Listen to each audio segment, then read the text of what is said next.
Menuntut ilmu itu akan memberi jalan kamu menuju surga. Disinilah kita tahu ternyata menuntut ilmu itu harus mulai dari sekarang. Bagi siapa yang harus? Di sini dibilang balighin, bagi orang muslim yang sudah balik. Siapa yang wajib menuntut ilmu itu? Saya ulangi lagi, bagi orang muslim yang sudah balik. Siapa lagi? Fakiran, yang miskin wajib. Jangan nanti bilang, "Tengku saya miskin, ada pulpen, nggak ada ini, nggak ada itu, jadi nggak ngaji." Enggak, Tengku. Imam Syafi'i ngaji nggak pernah pakai pulpen, ngaji juga. Maka kata Imam Ali, coba ini dengar nih pesan Imam Ali, penting sekali. Kata beliau, al-insan idza mata intabahu.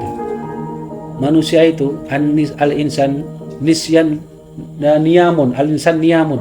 Manusia itu kalau hidup, kalau manusia itu selalu merasa tertidur. Artinya tertidur tidak sadar. Idza mata intabahu, idza matu intabahu. Kapan dia sadar? Kalau udah mati.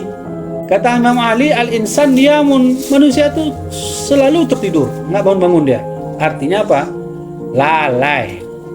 Idza matu intabahu, kalau dia sudah mati baru sadar. Dia buka mata, weh, kok gelap?